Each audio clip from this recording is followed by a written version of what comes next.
आविष्कार एजुकेशन द्वारा प्रारंभ किया गया है। विंध्य क्षेत्र में पहली बार साइंस एक्सपेरिमेंट लैब, जहां बच्चे सीखेंगे 250 से अधिक साइंस व रोबोटिक्स व साथ ही कोडिंग क्लासेस। अधिक जानकारी के लिए दिए गए नंबर पर संपर्क करें। नमस्कार, रिवर 24 के ताज़ा तरीन अंक के साथ मैं शैलेंद्र। सबसे पहले प्रमुख खबरें। अक्षय तृतीया और ईद उल फित्र का त्यौहार कल हर्षोल्लास के साथ मनाया जाएगा। मानसिक रूप से विक्षिप्त महिला ने सिविल लाइन थाने में मचाया हड़कंप, पुलिस ने पहुंचाया घर। NSUI छात्र संगठन ने बिजली कटौती को लेकर सौंपा ज्ञापन और पुलिस कप्तान के आदेश पर त्योहारों के मद्देनजर निकाला गया फ्लैग मार्च। खबरें विस्तार से।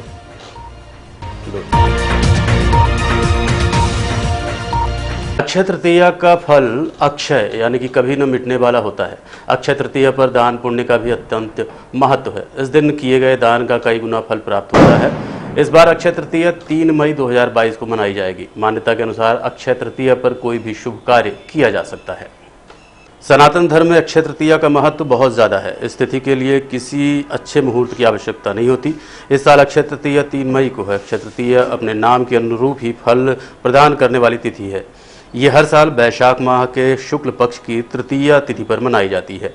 स्वयं सिद्ध तिथि पर सारे मांगलिक कार्य जैसे विवाह, गृह प्रवेश, उद्योगों का आरंभ करना आदि अत्यंत फलदायी माना जाता है। इस संबंध में ज्योतिषाचार्य संदीप शुक्ला ने हमें बताया। तिथिया जो ये त्योहार है, अक्षय तृतीया जो ये तिथि है, ये अक्षुण तिथि मानी जाती है। इसमें तिथि का जो है क्षय नहीं होता है। इस तिथि में जो है शुभ काम किए जाते हैं, शुभ कार्य किए जाते हैं। जैसे मुंडन है, कंछेदन है, साथ में जो है किसी शुभ काम को शुरू करना है, दुकान शुरू करना, घर निर्माण शुरू करना, कोई भी काम अगर आप करना चाहते हैं तो अक्षुण तिथि रहती है। इसमें शुरुआत पूजा पाठ आदि की जा सकती है और साथ में इसमें जो है विवाह संपन्न किए जाते हैं। विवाह को करना जो है, किसी का विवाह करना या किसी का विवाह होना जो है बहुत शुभ माना जाता है। इसमें गुड्डा गुड्डी के विवाह भी किया जाता है, जिसको अक्ति कहते हैं। अक्ति की जो है शादी विवाह जो है की जाती है, उसको भी बहुत शुभ माना जाता है। और इस दिन जो है भगवान परशुराम का जो है जन्मोत्सव मनाया जाता है और भगवान परशुराम का जो है जन्म जो है अक्षय तृतीया के दिन माना जाता है। इस तरह परशुराम ब्राह्मण समाज जो है परशुराम का जो जन्मोत्सव है उसको जो है इस दिन मनाता है। इस तरह अक्षय तृतीया जो है तिथि जो है अक्षुण तिथि है और इस दिन जो है खरीदी आदि करना, सोना खरीदना बहुत शुभ होता है। सोना चांदी खरीदना, कपड़ा खरीदना, व्यापार धंधे में जो है बढ़ाव करना, उस दिन खरीदी बिक्री करना बहुत शुभ माना जाता है। अनुसूचित जाति जनजाति बालक छात्रावास झिरिया के छात्र सैकड़ों की संख्या में देर रात पहुंचे कलेक्ट्रेट बंगला। भूख से बिलखते बच्चों ने लगाई न्याय की गुहार।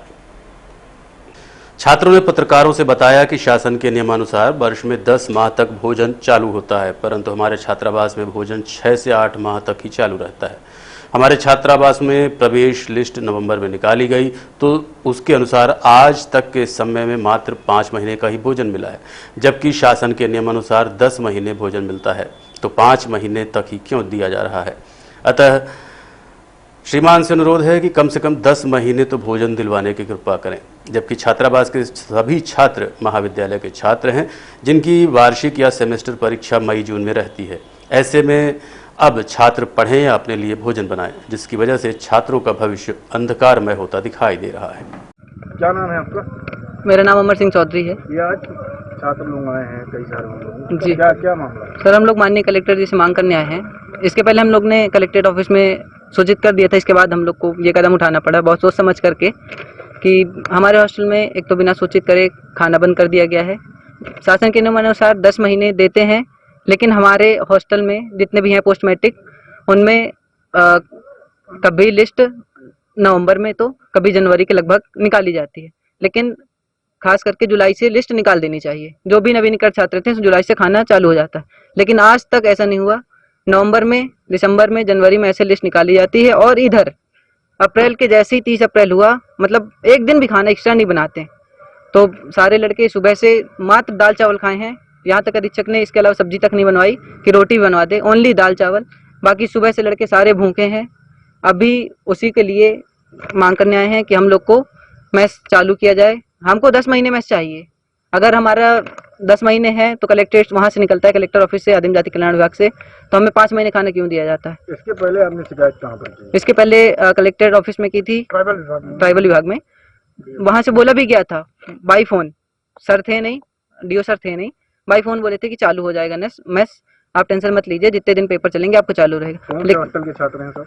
सभी क्रमांक नंबर 1, 2, 3 और एसटी हॉस्टल के भी हैं। ये कहाँ पे स्थित? ये आपका झिरिया में टीआरएस कॉलेज के जस्ट पीछे हैं ये सभी रात हॉस्टल। में कलेक्टर बंगला पर आए हैं, क्या आपकी अभी तक बात हो पाई है कुछ? नहीं, अभी नहीं हुई सर को, अभी बस सूचित कर रहे हैं, तो बात हो रही है कि सर आ मांगे रहेंगे। नहीं पूरी होंगी तो क्या करेंगे बाद में? मांगे नहीं पूरी होंगी सर को उसी हमारे सर से निवेदन है, जहाँ तक सर से ये अभिलाषा है कि पूरी कर देंगे, इसके अलावा हमें दूसरा कदम नहीं उठाना पड़ेगा।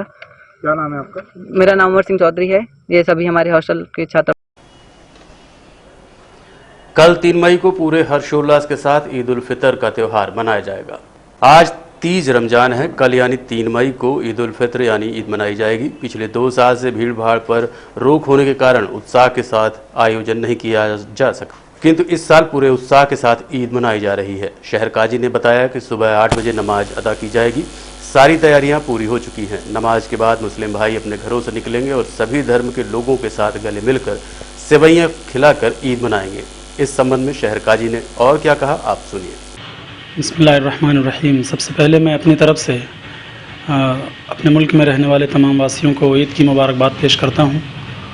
और जैसा कि आपको मालूम है कि आज 30 रमज़ान है और कल इंशाअल्लाह पूरे मुल्क में ईद उल फितर का त्यौहार मनाया जाएगा। रीवा में भी सारी तैयारियां हो चुकी हैं। ईदगाह गोगर रीवा में जैसा कि मालूम है कि तकरीबन पिछले 2 सालों से जमात के साथ और भीड़ भाड़ के साथ कहीं भी नमाज जमात के साथ नहीं हो रही है। इस बार 2 साल के बाद लोगों को मौका मिल रहा है कि वो सभी लोग एक साथ मिलजुल करके ईदगाह में नमाज अदा करेंगे। तो कल सुबह ईदगाह में सुबह 8 बजे नमाज अदा की जाएगी। रिवर फ्रंट की वजह से ईदगाह में जो निर्माण का काम चल रहा था, तकरीबन वो नमाज के लिए पूरी तैयारी मुकम्मल हो चुकी है और अभी नया जो मेंबर है वो भी तकरीबन कंप्लीट ही हो चुका है। थोड़ा सा काम बाकी है, इंशाल्लाह जल्द वो भी पूरा हो जाएगा। ईद के लिए सभी तैयारियां हो चुकी हैं। सारे मुसलमान भाई ईद उल फितर का त्यौहार जो है वो बड़ी ही खुशी और हर्षोल्लास के साथ मनाते हैं। सुबह फजर की नमाज के बाद सारे लोग अपने घरों से लोगों को सदक़े फ़ित्र अदा करते हुए, गरीबों को कुछ न कुछ अपने हाथों से सदका करते हुए देते हुए ईदगाह की तरफ पैदल जाते हैं, नमाज अदा करेंगे। नमाज के बाद लोग एक दूसरे से गले मिल करके ईद की मुबारकबाद पेश करेंगे। अपने अपने घरों में एक दूसरे के यहाँ जा कर के सेवइयाँ वगैरह खाएंगे। सभी लोग मिलजुल कर, हिंदू मुस्लिम सिख ईसाई सारे भाई मिलकर एक साथ ईद उल फितर का त्यौहार मनाते हैं। एनएसयूआई छात्र संगठन ने बिजली कटौती और वोल्टेज लॉस को लेकर सौंपा ज्ञापन। करैया नंबर 1 मैदानी में इस समय भीषण गर्मी में भी बिजली की समस्या बढ़ी हुई है। बिजली हद से ज़्यादा काटी जा रही है और अगर बिजली रहती भी है तो उसमें कूलर, पंखा, फ्रिज, मोटर पंप इत्यादि नहीं चल पाते, जिससे यहाँ के रहने वालों को पानी पीने के लिए भटकना पड़ रहा है। यहाँ के रहवासियों ने ऑनलाइन एवं सीएम हेल्पलाइन में भी शिकायत दर्ज की, लेकिन उसके बाद भी कोई सुधार करने नहीं आया। विद्युत उपभोक्ताओं ने बिजली कटौती और वोल्टेज ड्रॉप के संबंध में शहर कांग्रेस अध्यक्ष गुरमीत सिंह मंगू के मार्गदर्शन और भारतीय छात्र संगठन टीआरएस कॉलेज की पंकज उपाध्याय के नेतृत्व में आज ज्ञापन सौंपा। आज हम लोग अमहिया में एमपीबी कार्यालय में, जहां से विद्युत वितरण होता है, हम लोग भारतीय राष्ट्रीय छात्र संगठन एनएसयूआई के मजबूर होकर छात्र आज यहां धरने में बैठे हुए हैं। यहां पे आधे 1 घंटे से लगातार नारा लगाए जा रहे हैं कि एससी साहब बाहर आओ, कार्यपालन यंत्री बाहर आओ। कोई होश में आने को तैयार नहीं है, बाहर आने को तैयार नहीं है। भारतीय जनता पार्टी कहती है कि अच्छे दिन आ गए हैं। मैं पूछना चाहता हूं कि इससे अच्छे दिन कब आएंगे, ये बताइए। करैया में और मैदानी में, मैं भी वर्तमान वहीं रहता हूं, वहां की कंडीशन बता देता हूं आपको। बिजली रहती है अगर वहाँ, तो बिजली इस प्रकार है कि पंखा डोलता है, ठीक है, एक बल्ब जल रहा है, दूसरा बटन मार दो तो ये बंद हो जाता है। ये कंडीशन है यहाँ की। फ्रिज नहीं चल रहा है, फ्रिज की तो बात छोड़िए, रात को छत में बैठना पड़ता है 2-2 बजे तक रहवासियों को, ठीक है। बोर नहीं चल पा रहा, हम लोग पानी मंगा रहे हैं पीने के लिए। सिर्फ आप करैया चले जाइए, आप देख लीजिए क्या कंडीशन है। मैं पूछना चाहता हूं, भारतीय जनता पार्टी के 8 विधायक हैं, एक सांसद है, कौन इसमें बात करेगा और कौन जनता की समस्या हल करेगा? हम तो विपक्ष में हैं, हम अपना काम कर रहे हैं, हम वहां के रहवासी हैं। आज यहाँ धरने में बैठे, कोई ज्ञापन लेने को तैयार नहीं है। कोई कहता है हमारे पास कोयला नहीं है, कोई कहता हमारे पास बिजली उपलब्ध नहीं है, कोई कहता बिल नहीं जमा। मैंने कहा कि आप आइए, समय समय पर बिल लेने जब पहुंच जाते हैं तो लाइट देना पड़ेगा। पंखा नहीं चल रहा है 1 महीने से, लगातार सीएम हेल्पलाइन में कॉल किया जा रहा है, लगातार 19-12 में कंप्लेन की जा रही 15 दिन से, उसके बाद भी कोई निराकरण नहीं हुआ। आज हम सबको मजबूर होकर यहाँ धरने में बैठना पड़ रहा है। हम लोग बैठे हैं और ज्ञापन दे के जाएंगे। अगर आज आश्वासन मिला कि 1 दिन का अल्टीमेटम दूंगा केवल, कल मैं वहाँ के रहवासियों को लेकर यहाँ आके धरने में बैठूंगा और भूख हड़ताल भी करूंगा और रीवा बंद का भी आह्वान शहर कांग्रेस अध्यक्ष गुरमीत सिंह मंगू भैया के मार्गदर्शन में और उनके नेतृत्व में हम लोग कार्यालय का घेराव करेंगे। किस तरह की दिक्कतें होती है बिजली कटौती? दिक्कत ये होती है, पहली बात तो बिजली कटौती हो रही है कंटिन्यू, ठीक है। उसके बाद लाइट का वोल्टेज सही नहीं है, जिसकी वजह से एक पंखा नहीं चल पा रहा घर में, एक कूलर नहीं चल पा रहा। इतनी भीषण गर्मी है, पानी की समस्या हो रही है। आप पंखा कूलर की तो बात छोड़ दीजिए, पीने के पानी नहीं उपलब्ध हो पा रहा घर में। हम लोग बोतल मंगा रहे हैं, पानी का डब्बा मंगा रहे हैं। छात्र नेता है, छात्रों के नेता है, ठीक है। छात्रों को क्या समस्या हो रही है? छात्रों को ये समस्या हो रही है कि छात्र जब पेपर चल रहे हैं कॉलेजों में कंटिन्यू, अभी 12वीं का रिजल्ट आया, कोई तैयारी कर रहा है, किसी के घर में जब लाइट नहीं रहेगी इस भीषण गर्मी में तो वो पेपर नहीं दे पाएगा, पढ़ नहीं पाएगा, तो क्या रिजल्ट क्या लाएगा? इसकी जिम्मेदारी क्या शासन प्रशासन लेगा? जो फेल होगा छात्र, जो पढ़ नहीं पा रहा, घर में लाइट नहीं जल रही है, इतनी बुरी कंडीशन कांग्रेस सरकार में तो कभी गांव में नहीं हुई है, तो शहर है। क्या नाम है आपका? नाम Pankaj Upadhyay, TRS college NSUI का अध्यक्ष। बीती रात मानसिक रूप से विक्षिप्त एक महिला ने सिविल लाइन थाने में घंटों हंगामा मचाया। 1 मई की रात को एक महिला अचानक सिविल लाइन थाने पहुंची और कुल्हाड़ी लिए घंटों हंगामा मचाया। इस दौरान महिला लगातार शब्दों का प्रयोग करती रही और कुल्हाड़ी लिए पुलिस और मीडिया कर्मियों को भी गाली दिए जा रही थी। आप देखिए किस तरह से महिला गालियां दे रही है और कुल्हाड़ी लेकर घूम रही है।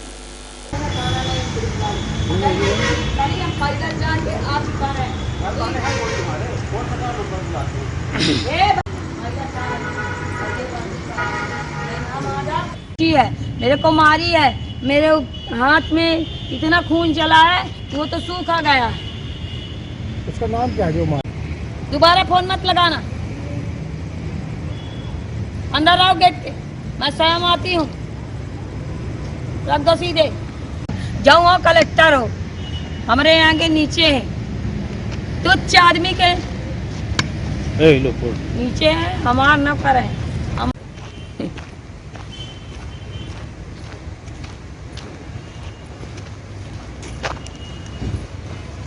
पुलिस वाले ध्यान नहीं दिए, महिला नहीं, न महिला थाना वाले ध्यान, कोई नहीं आया। कोई ये कुल्हाड़ी लेके कंगार का रखलाने कुल्हाड़ी रहे हैं, तो आपकी ये भी समस्या हल नहीं हुआ? आपका नहीं हुई।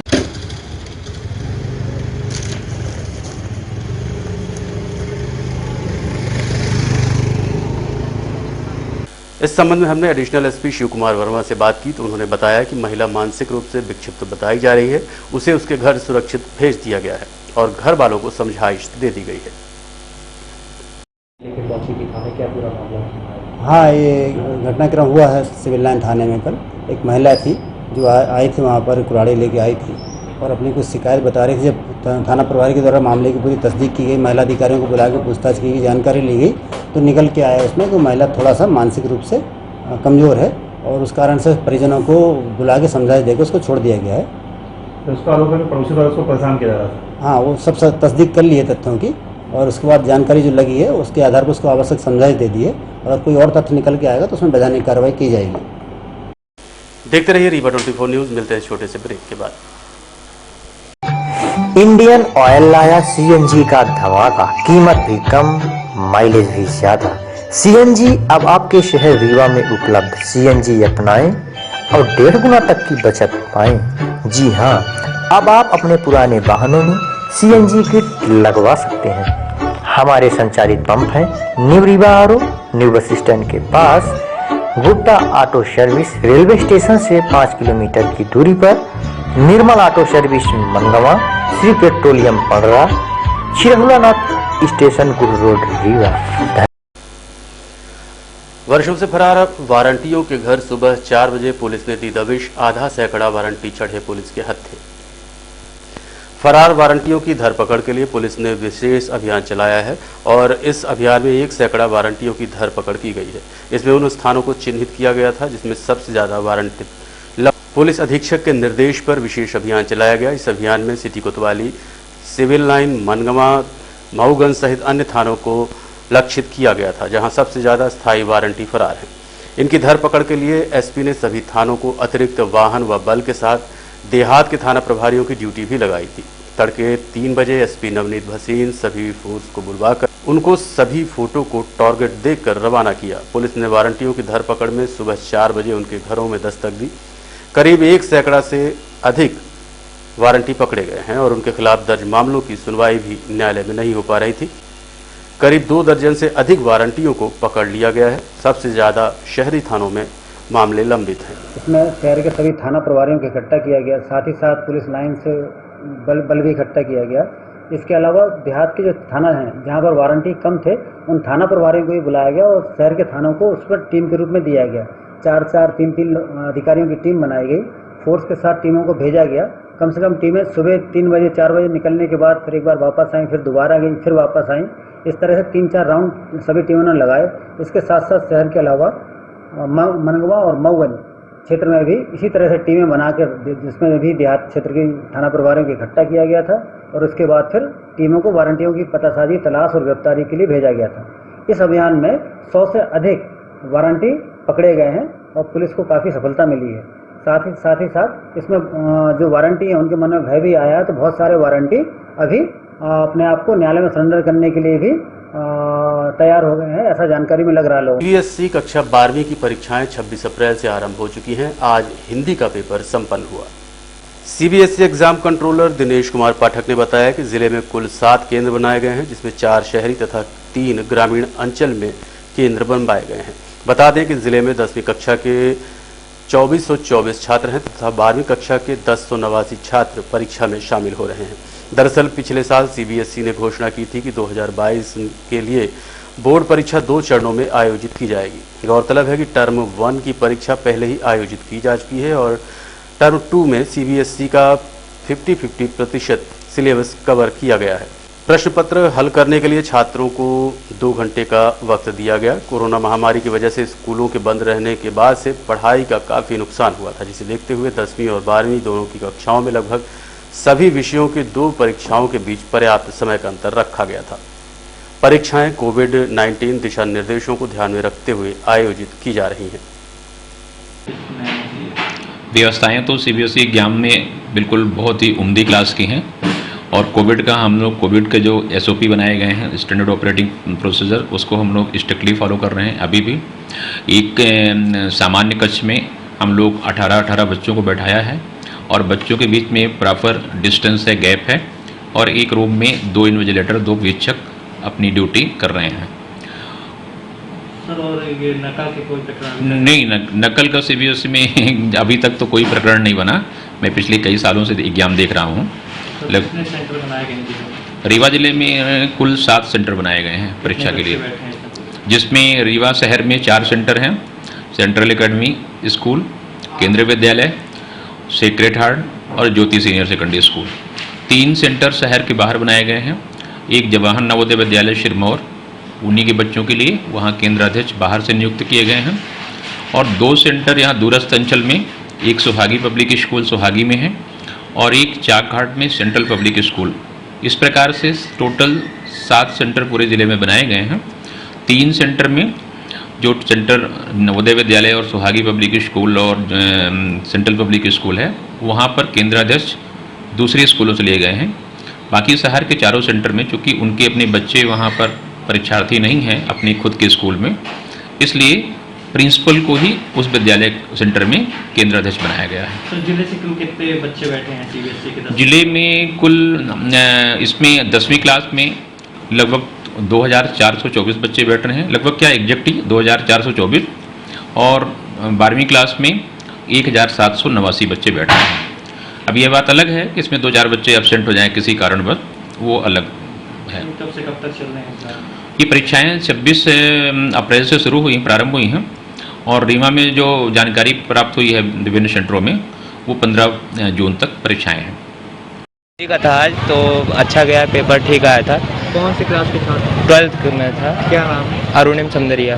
किस तरीके का पेपर था और कैसा एक्सपीरियंस रहा कोविड के बाद 2 साल बाद? कोविड के बाद थोड़ा सा लिखने की प्रैक्टिस जो थी वो छूट गई थी, तो थोड़ा पेपर लग रहा था लास्ट में कि छूट जाएगा, पर कवर हो गया था और इजी था पेपर, मतलब सही था पेपर, बना सही था। कोविड गाइडलाइन का क्या पालन होता है? कोविड गाइडलाइन का पूरा पालन है, सबने मास्क पहना था और सैनिटाइज वगैरह भी सब कर ही के आए थे। यहाँ तो नहीं था पर करके आए थे घर से। स्वच्छता अभियान के नगर निगम उड़ा रहा धज्जियां, निपनिया मोहल्ले वासी गंदगी और सड़ांध में जीने को मजबूर। वार्ड नंबर 3 निपनिया में इस समय मोहल्लेवासी गंदगी से परेशान है। कारण ये है कि वार्ड नंबर 3 में निपनिया पुल के बगल से गिट्टी और बालू बेचने का यार्ड बना रखा है, जिससे पानी पूरी सड़क में भर जाता है। जानवर घूमते रहते हैं। सड़ांध और गंदगी से लोगों का जीवन दुश्वार है। आप वीडियो में देख सकते हैं किस तरह से नाली में पानी बजा रहा है। इस संबंध में हमने पीड़ित तनवीर मंसूरी से बात की। क्या कहना है उनका इस मामले में, आप खुद सुनिए। पानी और गंदगी का अंबार है, बजबजाती हुई नालियाँ हैं और चारों तरफ पानी भरा है और ये पानी घरों में घुसता है। कल एक बहुत बड़ा त्यौहार है ईद का, जिसमें लोग यहाँ पे मुस्लिम फैमिलीज़ काफ़ी हैं यहाँ पे, तो नमाज़ पढ़ने जाएंगी तो इसी गंदे पानी के छिट्टे और गंदगी पूरे उनके पैर में, उनके कुर्ते में, उनके पजामे में, सब में लगेगी और उसमें वो नमाज़ पढ़ने जाएंगे। मैंने नगर निगम में भी कई बार कहा, मैंने हर जगह दरख्वास्त की, सभी लोगों से कहा। आस्था हार के मैं इस चैनल के माध्यम से ये कहना चाह रहा हूँ कि इसको जल्द से जल्द ठीक कराया जाए, यहाँ की सफाई करवाया जाए, क्योंकि यहाँ अगर सफाई नहीं होगी तो ये गंदगी ऐसी ही यहाँ बनी रहेगी। मैं वार्ड नंबर 3 निपनिया पुल के पास खड़ा हूँ और सोनू भैया का, सोनू मुस्लिम जी का, कैश भाई का जो गिट्टी बालू गठिया है उसके पास का ये नज़ारा है जो आप लोगों ने देखा। तो मैं ये कहना चाह रहा हूँ कि प्लीज़ इसको जल्द से जल्द ठीक करवाया जाए और इसको यहाँ की सफाई करवाया जाए। धन्यवाद। देखते रहिए रीवा 24 न्यूज़। मिलते हैं छोटे से ब्रेक के बाद। हड्डी जोड़ एवं रीढ़ रोग तथा स्त्री रोग एवं प्रसूति रोग का इलाज एक ही छत के नीचे। विघ्नहर्ता hospital and trauma centre, hotel landmark के पास, रतहरा, रीवा। डॉक्टर संतोष सोनी, पूर्व चिकित्सक, बॉम्बे हॉस्पिटल, मुंबई। हड्डी जोड़ एवं रीढ़ रोग विशेषज्ञ, छोटे चीरे एवं दूरबीन विधि द्वारा हाथ तथा पैर की हड्डियों का ऑपरेशन। गठियाबात, जटिल एवं बिगड़े हुए फ्रैक्चर का बेहतर इलाज करते हैं डॉक्टर संतोष सोनी। विघ्नहर्ता हॉस्पिटल ट्रॉमा सेंटर में ही स्त्री एवं प्रसूत रोग विशेषज्ञ डॉक्टर शैलजा सोनी भी उपलब्ध हैं, जिनकी देखरेख में नॉर्मल डिलीवरी, सिजेरियन ऑपरेशन एवं बच्चेदानी से संबंधित ऑपरेशन की बेहतर सुविधा। संतानहीन दंपत्ति तत्काल संपर्क करें। विघ्नहर्ता hospital and trauma centre, hotel landmark के पास, रतहरा, रीवा। सुविधाजनक एवं सफल इलाज हेतु आज ही संपर्क करें। विघ्नहर्ता hospital and trauma centre, hotel landmark के पास, रतहरा, रीवा। मोबाइल नंबर 7828781983 अथवा 8462956774 पर। धार्मिक सद्भावना का संदेश रोजा इफ्तार में पहुंचे पूर्व मंत्री व वर्तमान विधायक राजेंद्र शुक्ल। पवित्र रमजान माह के मौके पर जामा मस्जिद छोटी दरगाह मस्जिद में रोजा इफ्तार कार्यक्रम आयोजित किया गया था। इस मौके पर पूर्व मंत्री राजेंद्र शुक्ल रोजे में शामिल होकर पहले उन्होंने छोटी दरगाह जामा मस्जिद में चादर पोशी की। उसके बाद सोनू मुस्लिम द्वारा राजेंद्र शुक्ल को साफा पहनाकर फूल माला से स्वागत किया गया। मुस्लिम भाइयों ने रोजा इफ्तार किया। इस मौके पर शहर के वरिष्ठ नागरिक मौजूद रहे।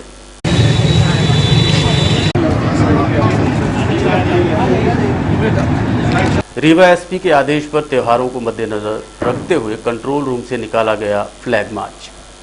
पुलिस कप्तान नवनीत भसीन के निर्देश पर रीवा शहर में फ्लैग मार्च का आयोजन किया गया। इस दौरान एडिशनल एसपी शिव कुमार वर्मा ने मीडिया से बताया कि आने वाले त्यौहार जैसे ईद, परशुराम जयंती को मद्देनजर रखते हुए फ्लैग मार्च का आयोजन किया गया है। कोई भी अप्रिय घटना न हो, इसलिए ये फ्लैग मार्च रीवा के धोबिया टंकी, अस्पताल चौराहा, शिल्पी प्लाजा होते हुए शहर के विभिन्न क्षेत्रों से वापस पुलिस कंट्रोल रूम पहुंचा। इस संबंध में एडिशनल एसपी शिव कुमार वर्मा ने मीडिया से बताया।